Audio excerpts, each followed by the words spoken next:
My grandparents lived in a trailer house in Warba, Minnesota, until they didn't, and then they moved to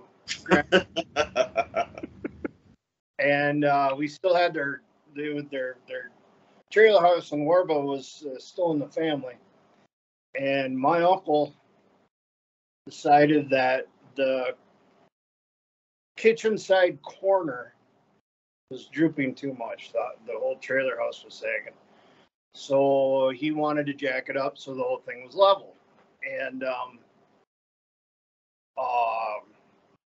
I told him I'd help him out. That was before I couldn't do stuff with my heart. But anyways, when you say your uncle, is that our father or is that the other? Yeah. Oh boy.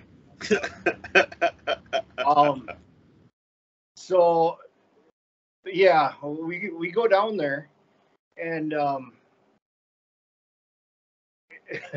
we go, and they had that red plywood skirt board, around the bottom of it. So we took that off and went over to the corner and put a bottle jack underneath it on a piece of wood, and put another piece of wood on top of the bottle jack, and we're jacking it up, and we get it.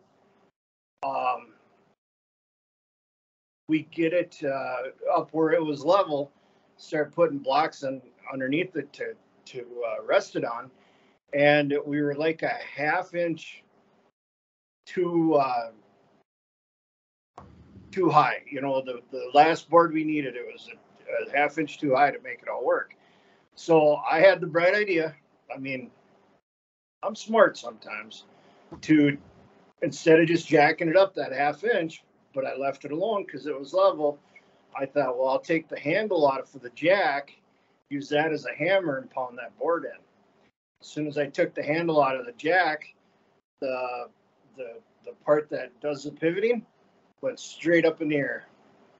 And the angle to put the handle back in was now 2 inches inside the house. So we had no way to get the handle back in the bottle jack. So that was one of my brighter moments, I think. But how did you know? I think I ended up getting frustrated, and I just grabbed the pivoting point, just manhandled it, and jacked it back up enough to get the or pulled it back down enough to get the handle back in it. But I was gonna say, with how strong you are, I just tried to just pick the whole house up and get it out.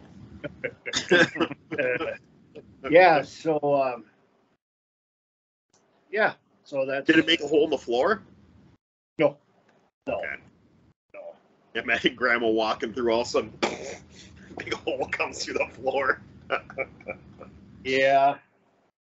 Yeah, that place was in rough shape, but at least it was level. The floor was level. Yeah, it was in pretty rough shape near the end. Mm-hmm. Yeah, but I'm glad it was. I started dating my wife probably last year or two that they lived there, so I still got one picture of her sleeping on that couch. That beautiful old grandma and grandpa couch. So I got one picture of sleeping on that. So I'm like, I'm good enough right there. So at least you got to experience it. No air conditioning. But it was never that bad in there. Huh? I didn't think it was ever horrible. Like, huh?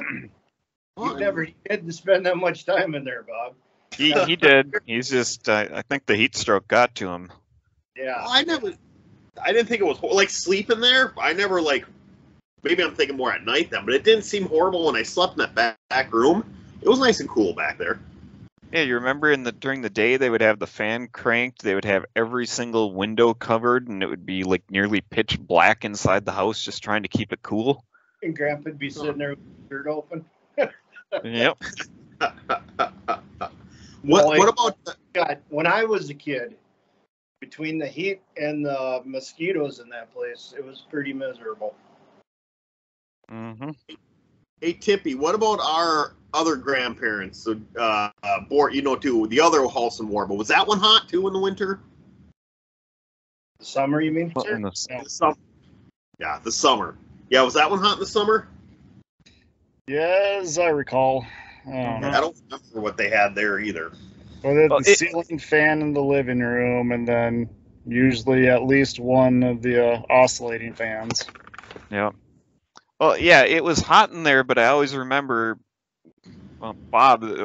Like my one memory I have of summer at Grandma and Grandpa's there was they had this little tiny TV in their kitchen area up on a bench on a like a dinner bar area. Yeah. They had this little tiny TV, and Bob, despite how hot it was, would make himself up a bedded type area with all the blankets and the pillows, and would be covered up in the middle of the day, in the middle of the summer, watching reruns of the Golden Girls.